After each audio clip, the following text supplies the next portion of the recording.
Hello, everyone, and welcome to week 3 of the book club. This is Chris, and with us today we have Kay, Trish, and Grid's back for more. Tanya. She's also known as Tanya. So this week we are talking about chapters 4 through 9, and it's we're dubbed Battle School: The Launchies. So yes, every time I hear launchies, I think of the instructor they had for the movie and how he pronounced launchies. In case you haven't noticed, this is the Enter Game and Education for the Metagame Book Club, and we are rapidly moving our way through May. As always, thanks to Games and Sim Network from ISTE for partnering. And I'm going to turn it over, and Trish is going to tell us about the characters we've met and what's the other ones we introduced last week are doing. Okay, so this week things started moving at a very fast clip because when we left off last week, Ender was just being taken from his home by Colonel Graff. And as we start seeing at the beginning of every chapter from here on out, Graff is talking to either an identified or unidentified person. It could have been a superior or it could be someone else, but he's always talking about Ender, and he's either trying to justify the things he's about to do, or he's kind of explaining the things he's about to do. But the main thing we see at the beginning of chapter 4 is him talking about how Ender is going to be isolated, that the only way he is going to be able to get the desired outcome out of Ender is to isolate him. And it is how it happens with Ender is one of those times where Ender resorts to violence in order to defend himself, and it's not like he consciously chooses that I'm going to be a bad guy. It just happens, and he comes out on top. But the repercussions from that leave him sad and leave him kind of hurting, because I think what he sees in those times is he sees Peter in himself. And he doesn't want to be like Peter, but he knows he has to do what he does in order to survive. So this isolation where Ender is very alone. And so what he does is, how smart he is he counts to himself by the powers of 2. And he gets way up into the tens of thousands before he feels calm enough to go to sleep. But he also does cry when he's in this area. But he doesn't let anyone see him cry because he doesn't want anyone to see his emotions. They have what they call desks, and which to me, as I was reading the book, I immediately thought, oh, they have an iPad. But he hacks them. He manages his first day. He hacks into it and gets it to do things that he wants it to do. And what he does is, the guy who has set himself up as the leader of the launchies, and who's also mean to Ender, Bernard, Ender pokes fun at him in an anonymous way that has it march across Bernard's and everybody else's desks. And through this, Ender starts making fun. Ender starts making friends. And a little bit later, there is a game that they play, and Ender manages to beat the game that has never been beaten. Ender manages to beat it. But once again, all through these chapters, when he is put in situations to where he has to defend himself or do something, he fears being like Peter because he knows the sociopath that his brother is. He is willing to disobey his immediate superiors in order to accomplish his ends. And he doesn't see it really as being a rebel. He just sees it as a necessary means to an end. In order for him to get there, or in order for whatever to happen, he will disobey. But he manages to turn it into a victory no matter what. And it's still at the same time, I'm thinking this is a 6 or 7-year-old, and I'm going, how is he doing this? And towards the end of this, we do see Ender heading into depression and despair. And I think this is indicative of the fact that, I don't know, how well does the human psyche handle being 6-year-olds and isolated? Yeah, and the fact that it's a constant, the constant of mentality of strategizing, planning, manipulating, just the mental, and then also having to deal with all these different personalities and trying to not be beat down by older boys, but at the same time rise to the occasion. And then at the same time as he's going through this, is others are starting to look up to him because he is so much smarter and he does have all these great ideas. And so he's kind of just always running on in 7th gear. And I'm just wondering, after a while, your brain just gets tired. And I'm wondering, even in a kid that young, I'm wondering if that had a lot to do with just sort of a mental, emotional exhaustion that led to despair. Well, I think that's the way the author writes it, but I think your first point, for me at least, seems the most valid, the social isolation part. I think human beings can do a lot, whether they're kids or whether adults. But I really think it's the social isolation with him never being able to ever depend on anybody. I think that's what can be the biggest toll, because when we're reading the book, he's really saying he's doing this because he doesn't want Valentine to be hurt. I mean, his reason for leaving Valentine was so that the buggers wouldn't overtake the world, and they and in doing so really hurt Valentine. That's what he cares about. Okay, next slide. Okay, so here are the people that we meet briefly. Probably there will be more development of them. Bernard was Ender's first enemy in the battle school.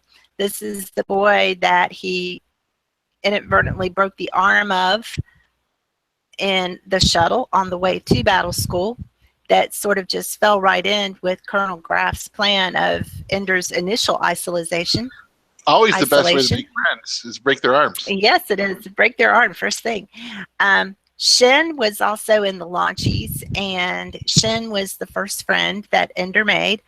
Alai began as Bernard's best friend, but once Ender managed to hack into the desks and really kind of took Bernard down with a bit of cyberbullying, Alai becomes very good friends with Ender because the two of them figure out the anti-gravity room. And I think the fact that Ender was really good at figuring out how to move in anti-gravity, and the fact that he could do the battle room well with Alai is what drew the two of them together. But as soon as him and Alai became friends, Ender got sent to Salamander. And at Salamander, the first person he met was Petra. And Petra is one of the only second female, aside from their mother, that we've run across in the book yet. And Petra is a female in this all-boy group, but Petra is the best shot. And Petra is really good at what she does, but she's also picked on because she's a girl by Bonzo, who is the leader of the Salamanders. And he's pretty ruthless and cruel and pretty much just a jerk. You just kind of want to slap him from the very beginning. And the thing is, I was just going to say, and the thing about Petra, notice the author, she's female. We'll give her some distinctive kind of finesse talent that she can do. She's not, she's not necessarily the equal of the other boys. She just has a specialty talent, like fine needlework. Or or her small hands allow her to. I was that to me seemed pretty typical. But she's very good at what she does, and what she does is she also starts training Ender. So where Ender has gotten some kind of training to sort of move himself along, because he picks up so much just on his own because he's so smart.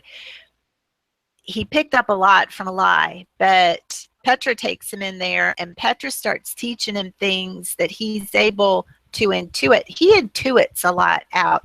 That's what he does, is he's able to just by instinct and intuition just excel at all this stuff, because his brain just figures it out. And he spends a lot of time with Petra doing this. And Bonzo just decides he's just going to be a jerk from the very beginning and tells him he can't fight and he can't do this and he can't do that. Well, Ender pretty much shows him wrong rather quickly and ends up getting sent to the rat group. And Rose the Nose is the leader of the rat group, which he's also very frightened and a very weak leader. But the true leader is Dink, who is Ender's squad leader, who becomes almost like a role model to Ender. But Dink is also very subversive because he doesn't want to be a squad leader because he doesn't agree with what they're doing. Well, what's interesting about Rose the Nose is that it seems like he was like, I know I'm not the savior. You know, he's like, I know I'm not the the right person, so I'm going to go ahead and, you know, just let everyone else know I'm not the right person, and I'm going to be really, really laid back and let people do what they want. That was the interesting thing about the group of the rat team, was that it was really interesting to see how Salamander was so centralized and so organized, whereas the rat group was just sort of like, do whatever you want. And even Ender said something about it, and his noticing it because the Salamander group was very tidy and everything was very militaristic, where the rats were kind of messy. So now we have Colonel Graff, and what a man. It's like all I did this time were just pick out some of the quotes that he had said or were said about him, that he enjoys breaking little geniuses. He's very, very good at it. And he says of Ender, he can have friends. It's parents he can't have. And the thing is, it almost seems like he doesn't even want him to have friends. But when you think of parents, you think of people who are guiding forces. It's like he doesn't want Ender to have any kind of guidance or direction given to him, because I think he wants him to figure it all out himself, because I think he thinks that Ender can figure it out better than anyone else. And it's kind of like trying to mash potatoes through a colander. It's you kind of feel like Ender is just being mashed through this thing, and just to where just what he wants comes out. It's kind of painful to read at times when you think about the fact that Ender is as young as he is, and pretty much he is having no childhood. And once again, I'm also wondering, what is it that this has to be done with children? That adults, they can't do this with adults, and that's something well, exactly. I mean, that's one thing I was going to say, is it really just is really part of the focus, is that there is no, you know, kind of this part reminds me of, like, you know, the parents of, like, athletes who have just decided their athletes are going to be the next, like, LeBron or the next Michael Jordan or the next whatever, where it's like they're not allowed to do anything but the sport and train in the sport. And that was what this section of the book really sort of looked at, was that the whole goal was to make sure that Ender didn't have any hobbies or interests that weren't tied to killing buggers or learning strategy, or learning how to make war on somebody. And so, I mean, that's part of it is that it really is, you know, from a scaffolding standpoint, it really is something that you can see the scaffolding taking place as far as how they're ramping it up and moving it from place to place, and into the next area and the next area. And so, I mean, I think the author does a good job of not necessarily making it super apparent that there's scaffolding in there, but it is interesting how Ender keeps getting ratcheted up. Yes. And the stakes get higher and higher and higher each time. Oh, and one place that happened was, you know, we started out first with Ender and Bernard in the shuttle. How far will Ender go to defend either himself or his group? And he had started taking the launchies into the anti-grav room to practice, so that he could teach them things that he was learning so that they could advance. And those boys came in, and in order to protect the launchies, who were also smaller than the boys who came in, Ender got them all out of the way and then took out all the big guys on his own. And that, once again, just ratcheted him up to the next level.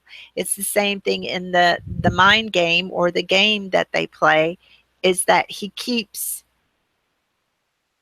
pushing even the game masters, because he keeps taking the game further and further than they've ever had it taken before, and then gets the computer to do things that they never anticipated the computer doing. So Ender, not only is the book scaffolding Ender, Ender is also scaffolding everyone else. And we also have a message from YouTube. Lear states that when he wrote it, games were considered predominantly male pursuits, not to mention the perception of war and battle. So, yeah, definitely have to take that into consideration as well at that point in time. So, okay, and then the last one is that I really liked was that Ender is 10 times smarter and stronger than I am. What I'm going to do to him will bring out his genius. If I had to go through it myself, it would crush me. So that says a lot about Ender right there. We also ran into other instructors. Dap was the kind of dorm resident, their dorm mom in the launchies. Yep. He was like an adult figure, or semi-adult figure, that was given to the launchies since they were brand new there, and all of them were quite young, because I believe most of the launchies were around 6 or 7 years old. General Levy is a superior of Colonel Graff's, that you see him speaking to Colonel Graff. Colonel Anderson is someone that Graff is frequently speaking to, and Colonel Anderson will not hold back from telling Graff that they don't think that what they're doing is great. And Imbu is the computer programmer who is having to answer to Graff when the computer starts acting weird after Ender does something in the game. Then what do we have next? He carries on, Colonel Graff carries on these conversations with Graff, all these people regarding Ender. They talk about the isolation of Ender, the fact that Ender is being manipulated, and why there seems to be in these monologues or dialogues that precede every chapter a sort of trying to give you an idea of why they're doing what they're doing, and what they see as the reasoning behind it, and why they feel like it's so important, because we have to beat the buggers, and we can't waste this opportunity because somebody like Ender only comes around every so often. But these people do question Graff, and they do question his motives. It's funny, in an odd sense, not in a haha sense, that at the beginning, I'm not sure who was speaking in that particular dialogue, but they said, these are not normal children. These people act like Hitler and Mussolini and Napoleon, and they name off all these people. They don't act like normal people. And I thought, yes, somebody else sees it besides me. These kids do not act like normal people. And they don't know what to think of Ender. They don't think he's normal. And they are also slightly uneasy, particularly at the lengths that Graff seems willing to go through to achieve the goal that he is working toward with Ender, because he seems to be pushing the boundaries more with Ender than he has any other kid that has come to the battle school. Yeah, and also Tanya mentioned, also interesting, as some of the students seem to be as mean as Peter, yet Peter was ultimately rejected, but Bonzo continued in the program. So it is interesting to wonder what did Peter do to get kicked off? If you're from what you just said, based on the other students that are still there, what really did Peter do to get kicked out? Yeah, I don't know if we want to know that. And here we get to Locke and Demosthenes. And this is a point where we shift focus in the book, because right at the end of chapter 8, before you get to chapter 9, it looks as though Ender is hitting a point of relative stability, to where he's not warring with anyone, he's not completely isolated, but he's isolated in a different way. He's isolated in his leadership, because he has managed to work himself up to where everybody's looking up to him. And he hits this place to where he knows that he sort of has friends, but he's still all alone, because now he's perceived as being so much higher than everyone else because of his abilities. They no longer relate to him as a peer. He's no longer seen as a peer. He's seen as someone higher. So when he sees a lie, and I think it might have been Shen talking, and they were goofing around, they stopped when Ender walked up, because they see him as a superior now, not as a peer. And this kind of moving from isolation and being the outsider in a bad way to now being the outsider, but in a way that's not negative, has led him to this place of despair. And as Kay said, it's the isolation. It's the fact he doesn't have anyone. So he's despairing and he's depressed, and they realize this.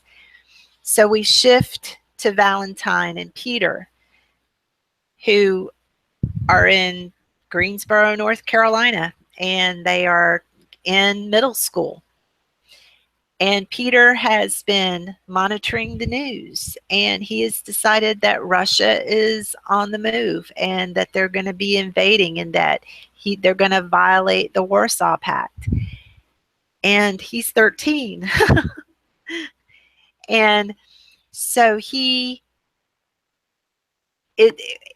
one of the things is that these children are very cognizant of their abilities. Peter has the power to manipulate people. Valentine has the power to persuade people to do whatever she wants them to do. And so they decide they're just going to try to straighten out the world on their own. So they get their dad, who is that kind of gray, hazy figure in the background, to give them access to the nets. And they start, I guess it would be like they're hitting Reddit. And they're posting their views. And Valentine takes the name of Demosthenes, and she is very radical. And Peter is a more moderate Locke.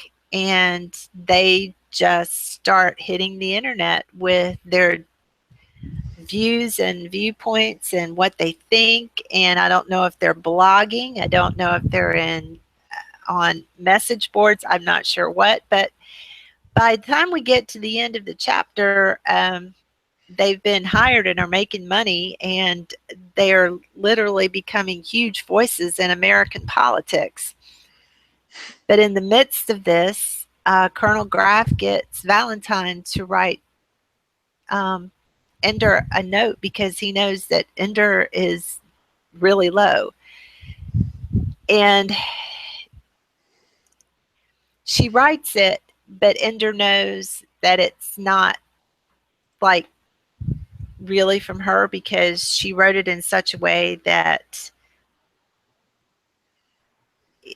he would understand, but it has its desired results in that it lifts him up.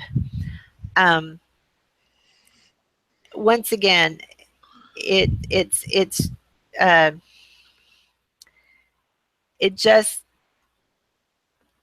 the things these kids do is still just it just, you're just, I'm trying to picture a fifth grader at my school, you know, swaying public opinion via a blog post and eventually getting the entire country to follow them. So it's just a little hard to wrap my mind around. And I guess this is where it really becomes science fiction. They are an interesting group, that's for sure. Yes. All right, so go ahead and we'll go through the themes real quick.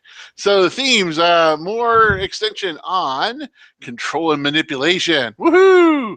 So what's interesting about these chapters is this is really sort of where Graff really gets Ender under his thumb, where he has controlled every aspect of Ender's life. He gets to go ahead and ratchet all the experiments he wants to do and change variables and see what happens to it. So really what you have is you have this control and manipulation that's there. Just what you talked about with Peter and Valentine, again, more control and manipulation. Controlling and manipulating their parents, controlling and manipulating the public. So those are one of the things that you see throughout this book, is a very constant state of discomfort for not just students, but actually everybody in the book seems a bit a bit uncomfortable. Even Graff, that's probably because someone shrunk his uniform. He's going through. Again, no adult interference. So they let the Lord of the Flies reign, and they let the kids run free, and they let their little experiment continue to go through. There's still the constant monitoring because they're in the station and they can actually see what's going on. And the whole thing is, what's interesting is you have these frenemies or team competitors. These are people who you're fighting with for the same thing, but you need to make alliances and you need to collaborate to be able to do what you want to do. So you see this trust and mistrust that's going on there as well. So there's lots of this little piece here where you have this dystopian universe. It's very, it's not quite Hunger Games, same, but it's similar lines you see in the Hunger Game competitions where these kids, everyone knows why they're there. They're there to go ahead and they're there to become the next commander, and they're there to save the world from the buggers. So the next thing you see is power. Yes, look, it's the DARPA electroshocks to the brain. Yes. So again, it goes back to control and manipulation. Who has the power? Well, the adults still have the power. And you see Ender, you saw Ender so far has learned not to trust adults. So there's different things that are going on as far as this understanding of power and manipulation and making decisions about whether you want to allow yourself to be manipulated or controlled, or what can you do to make, to sort of get your way out of it. Like Rose has decided to go ahead and sort of opt out of being manipulated and controlled, because he's like, hey, I know I'm not the best person here, so I'm just going to go do my own thing, and And that's one of the things that you see is this sort of, they understand, okay, this is someone who's accepted their place. So they don't really seem to mess with Rose a whole lot because everyone realizes he's done. He's given up. He knows that he's not that person. So he's not competing the same as everybody else is. And so you see like Rose changing the game. Dink changes the game a little bit whenever he's talking with Ender about what's going on. So yeah, you see the common power dynamics: bigger, more physical, older versus younger is smaller, lots of physical and verbal bullying. You have the smarter versus people who are more instinctual or more impulsive. So you have strategy versus just people who are just rushing in and trying and not really thinking about what their actions are going to occur. You see that in some of the battles. You also see, sometimes you see lots and lots of character flaws. So, Tanya brought us up in the YouTube comments about how they all have flaws. They all have pride. They all have arrogance, jealousy, fears, and they all hunger for power. And so they're doing lots of different ways to do it. You also see lots of power exerted by teachers. They can control and manipulate everything. They can see what's going on. And Tanya also mentioned in the chat, they even manipulate the dorms and the everyday schedule. That they really just really sort of have full control over everybody. The other thing we see is games. We see mind games, we see computer games, we see war games. There's lots and lots and lots of different things going on that are out there. There's lots of different things that go through the different pieces as you're reading these chapters and you're reading the battles that they're doing. There's lots of different strategies, and you're seeing Ender go ahead and learn the games and go through it.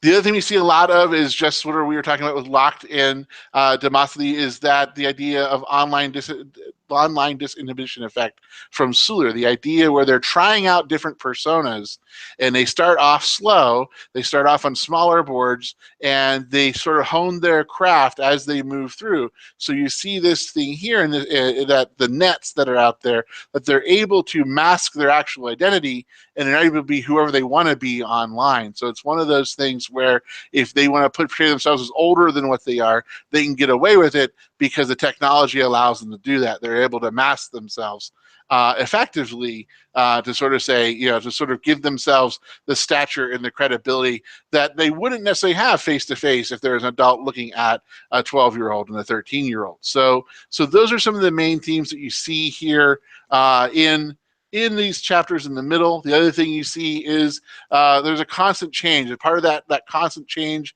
and that power manipulation is this return to normal, or the new normal. The whole idea that you see Ender's always adapting to and going, okay, this is now the new normal. He doesn't really sort of get flustered a whole lot. He's like, okay, the situation has changed. Now it's time for me to move forward. And so for me, I think it really summed up with the whole thing about the goal is down. They started talking about orienting themselves in their space, saying goal is down. That makes it very crystallizes everyone's orientation and crystallizes their ability to go through. So next up, we have Kay to talk about the themes in education and learning theories. Okay, well, it seems some people grabbed on some stuff already, so I'll go through this quickly. So if you'll move this slide. Okay, back to the quote, there's only one game. The other education you see is very supplemental, but it's this experiential learning where the instructors can actually see how much they're learning and how much they're adapting. This is a thing that just crosses over everything. Now, they mentioned at the very beginning, they call it a scoreboard. They don't call it they don't call it what we would necessarily call it today. And there's a lot of assumptions going on there. And you do have to say the author, some of the things, even though we progress further, because yeah, at that point in time when he wrote it, mid-1980s, there were female sergeants in the Army. There were female officers. Women had gone through West Point. Despite that fact, he didn't give us anybody more than Petra. And when it came to game-based learning, this leader scoreboard might sound a little bit like gamification, but it's really not. And the reason why it's really not, it's closer to game-based learning. So it's looking for pattern recognition, risk-taking strategies, and learning from going ahead and doing trial and error in the form of play.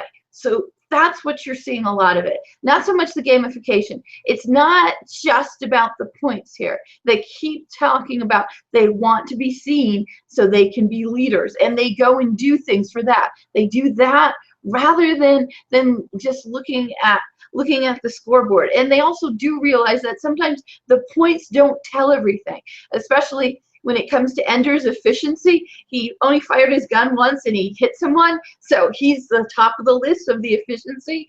But the instructors know that this isn't so real because they look at what else is going on. Okay, we had this question last time. We're going to combine this a little bit with the game-based learning pedagogy that we're going to be seeing.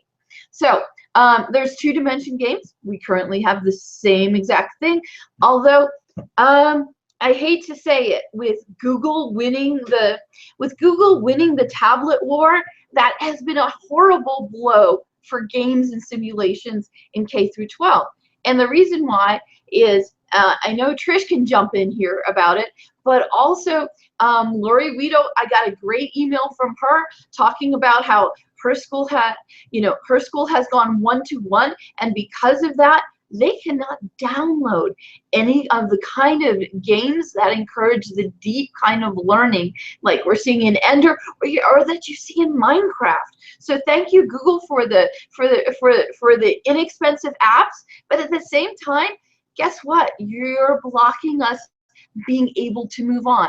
So if we're talking about what is educational, how it's our educational technology compared to Ender's, we just, for the sake of efficiency and for the sake of uniformity and for the sake of prices, we've all taken a huge step back when it comes to that.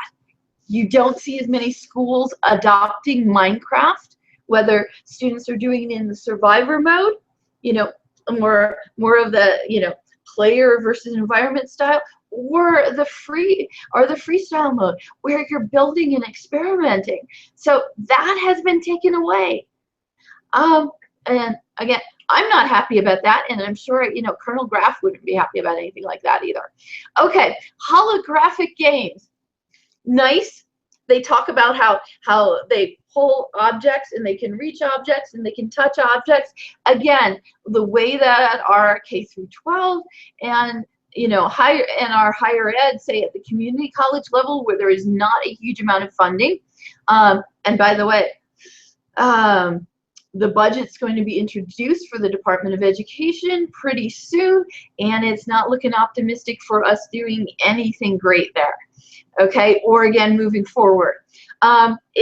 I'd love to have something like this in schools, but still, it's still pricey for us to have it other than a few privileged groups. And I'm sorry, that's not where I live as an educator. I don't live in a school that is able to afford what you're seeing there for students. Okay, pattern recognition. You are seeing a lot of pattern recognition when it comes to Ender, using the video game room and the other students doing the video game room, okay? With pattern recognition, our students do this all the time. That's how they game the homework applications, okay? They figure out how much do they have to do.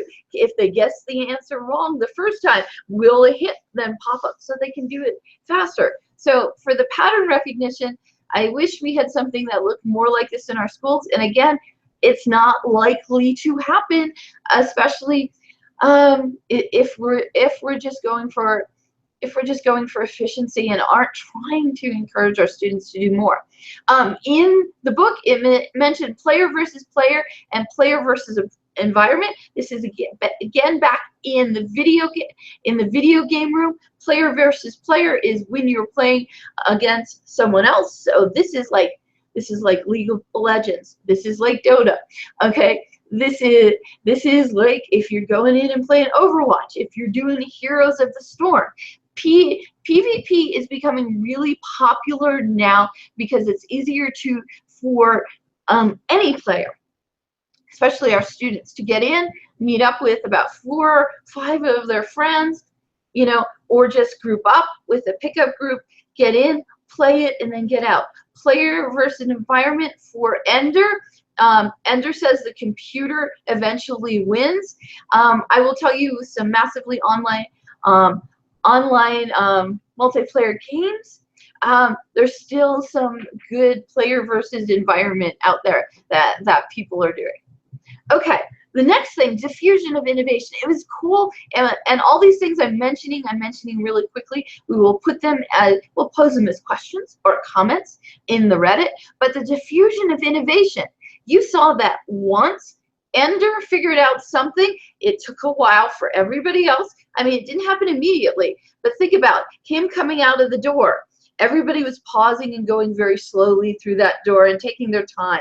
Okay, once Ender did the going in guns a-blazing, it did not take long for the other teams to adapt to this. Okay, you also had Ender figuring out what to do with going feet forward. It did not take long for Dink to see that and then decide he wanted Ender in his platoon so that he could see what Ender was doing. So diffusion of innovation is happening so fast in this book, but if you look at it, and this is a little blurry, but if you look at this, if you look at the slide, the thing about it is these students, they're innovators or early adopters. The students did not make it to battle school if they were like late majority or laggards or even just early majority. They had to be on this cutting edge. While they adopted it very quickly, a lot of our technology, you know, with teachers, with administrators, yeah, the chasm that's being shown there, yeah, we see a lot more of that. Okay, but diffusion of innovation, you see that happening, and I can tell you, as someone who plays World of Warcraft, diffusion of innovation and tactics moves very quickly in World of Warcraft. It happens when somebody watches a video and they see someone else who does something well, or when they run something and they see another player do something. It quickly spreads. It quickly spreads, and within a week or two, everyone has taken on that innovation. And those innovations usually are for efficiency or optimization. Okay, still going quickly. Metacognition. Okay, so this is something I have to mention here because it shows up. Believe it or not, you might think Bonzo was being mean because he didn't include him. Bonzo realized Ender didn't know anything. And guess what? Ender knew he didn't know anything. I mean, on Ender's part, that's metacognition. That's knowing what you know and what you don't know, and figuring out the strategy of how you're going to learn, especially in a new situation. Because placing him from, you know, a regular schoolroom, which, as Grid said, looked a lot like ours right now, taking him from that and putting him into, come on, you know, a live action war game. Totally different domain of learning than he was used to. He had to figure out how he could best learn this, and he did. And in the comments that he was making, he was watching, and he was seeing problems. There's no question about that. But he was also realizing, look, me watching this isn't enough. I am not going to learn these kinesthetic things and be able to try them out if all I do is be a passive observer. And that's when he went, look, I have to take control of my own learning. I have to figure out how that I can learn this better. And that's when he figured out that he should do it with the launchies. So this was a great example of metacognition on Ender's part. He knew how he learned and what he needed to do to take, you know, control of this. This is a lot of what, when we see students going from face-to-face to online classes, it's a new domain, and they have to figure out how to learn in the new domain. And a lot of them are not successful. Ender was able to quickly jump that chasm.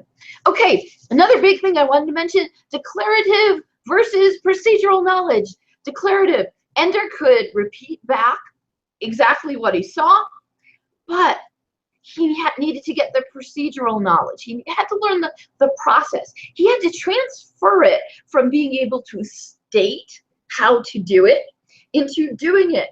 And those of us who are playing like World of Warcraft and other games, we totally know this. We know this because we read the guides and we watch the videos, and it would be fantastic if that transfer was immediate and we could immediately do exactly what, you know, we could repeat back to you and tell you exactly what to do. But that doesn't mean that we know how to do it. This transfer has to happen. Andrew gives us a great example of that declarative knowledge. He could repeat back what he saw, the strategies, but he had to make it that transfer, and he had to make it to being able to do the process to be able to get that over. And I would have to say, for educators, that's a great reason to play any of our games, because you can see what the students go through. There's a whole lot going on metagame with students watching those Minecraft videos and then reading about how to do things. And then they have to transfer it into actually doing it in Minecraft. And it's not effortless. It's much like what Ender said. They got to get a group of their friends together, figure it out, try it over and over again, get exhausted, and try it again. And in that, I really like that the Ender's game is letting us see something like that. Okay, brain-based learning. I'm going to put it in here twice. Here's the thing about it. There is a real focus in this book, whether purposeful or not. It's okay. I can take it and align it because I feel like it. The thing of it is, with brain-based learning, it's not enough to be that passive receptacle, okay? You have to struggle. You have to do something out of the ordinary to be able to learn. And quite honestly, so your dendrites in your brain build the connections between things. And our brain is very plastic in the sense that it learns things and it'll store things, but not if we don't make sure you know, we do them well enough and that they're hard enough for us to remember. Think of the difference between if you were in a European city, or let's make it really fun. Okay, let's say you were in an African city that you were never there before. If you have a tour guide taking you along and showing you each of the things and where to go and how to do things, you're going to remember that, okay? You're going to remember some of it. You probably won't remember all of it perfectly. But think about it is, if you went into a city without a tour guide, you have to figure out the culture, the language, how do you pay things, what kind of transportation is there, am I using public transportation, how do I get around, how am I going to find these things? It's a lot different than if you had a guide to take you to go and buy to the tourist trap, you know, to go buy some trinkets that you're going to take home. There's a big difference in what you learn by going through by yourself and figuring that out and having that struggle and having to think and figure things out versus somebody just taking you along the way. So that we see a lot in Ender's Game. We see that the adults have the students struggle so they can learn. Okay, social metacognition. It wasn't just about Ender learning. The group had to learn. The group had to figure out what they knew and what they didn't know. And the thing about social metacognition, it's not enough just to have brilliant Ender there. And this keeps getting reinforced in the book. I mean, it starts with Bonzo and with Ender going, oh, his people don't know what to do. They don't know how to adapt if something's different. Okay? So when it comes to this, and again, World of Warcraft is a great example for us, is that the whole group has to learn. It's not enough for the brilliant person or the guide who's going to tell you, you know, and again, the tour guide who's going to tell you everything and how to do it each and every way. As a learning group, as a learning organization, everybody has to do this, okay? And the group needs to know, where are the strengths, where are the weaknesses, how can we learn this together? So, keep going. Okay, and again, well rehearsed, predictable, and no room for adjustment was definitely not working for that, and Colonel Graff was really trying to get them away from that. He wanted the constant struggle. I mean, quite honestly, you know, without knowing, you know, Colonel Graff got our current concept of brain-based learning a lot. Okay, So really quickly, here were our two internet people. And my reading the book it was never specific. I didn't know whether it was a blog, whether it was a discussion forum, and he doesn't really describe it either. But at that point in time, you know, he was just imagining this.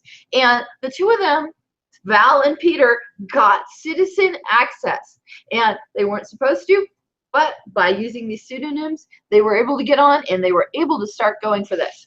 Okay, this is something that Trisha already mentioned, but Peter says he knows how to look for people's weaknesses and attack that, while Val knew what people like best about themselves and to flatter them. I hate to say it, guys, but isn't it sounding a lot like our politics these days? I mean, on both sides. Aren't we having people who are thinking about, well, what's the worst part of the country? What are our fears? How do we appeal to that? And I mean, we have the other side appealing. They might be appealing to our better angels, but they're pretty myopic when it comes to appealing to our better angels, because, you know, we're not. Quite honestly, people aren't here. We're more like this, okay? And I should say namaste. But real quickly, you guys are going to get this because I did a presentation at a conference this morning about it, and it just totally works with it. Okay, if you're thinking about Val and Peter being bad, think about what they're doing. First of all, definition of information, a data set in a context for relevance. So, were Val and Peter doing that? I mean, in a way, Peter really was. Peter was going and he was looking at the data, and he was putting it in a context. He went, I am looking at this trade movement. I am looking at all these things happening. Oh my God, it looks like Russia is going to go to war with us if this bugger thing happens. So that was my example there. While that data was everywhere, like that 17,000 is everywhere, unless you put it into a context, it really doesn't mean anything. So Peter did that. Now, this next part, propaganda, systematic propagation of information of ideas by an interested party. This is all political parties, okay? All political parties, even though, you know, this gets a lot put to, you know, the Soviet Union, or this gets put to other totalitarian regimes that from history. Propaganda, yeah, political parties do propaganda, okay? They are trying to get their point across. Now, the question I have for you, when it comes to Peter and Val, other than their identities, did they ever go into this? Misinformation, okay? It's not factual, but the attention is neutral. So misinformation, think mistake. Think, yeah, you're a little, okay, you're just talking out of the side of your mouth and you don't know what you're talking about, okay? So think about that for misinformation. But then disinformation, intentionally false or misleading information. There is a difference between the two of them. And I mean, I know the book doesn't go into it into great length, but I wouldn't mind a side book that talks about with Val, you know, Peter and Val. I mean, what was their intent? And I mean, I think, oh, okay, and this other last one, and I don't know if this will actually play or not, but it doesn't matter. But it's the Russian military doctrine for the use of measures for denial and deception. It's called Maskirovka, and that's just taking it a step further. And I have to say, I don't think Peter nor Val were really doing that. I think they might have stayed in the propaganda. But think about it. If this isn't propaganda, I don't know what else is. And this is the end of our reading, where Val goes, I think third should be a noble title. That's propagation of an attitude, okay? It's not misinformation. It's not disinformation. It's not even information, okay? It's propaganda.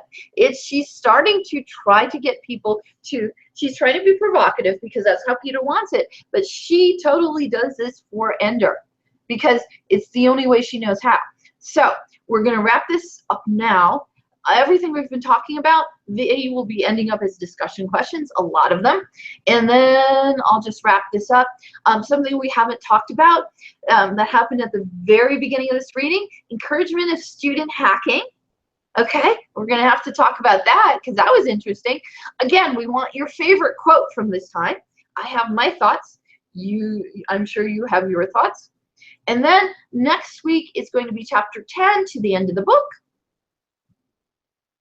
And that's going to be all for us tonight. We're not going to discuss that much on mic because we know we're at about an hour. And we know that's enough. Okay, so good night, everybody, and thank you.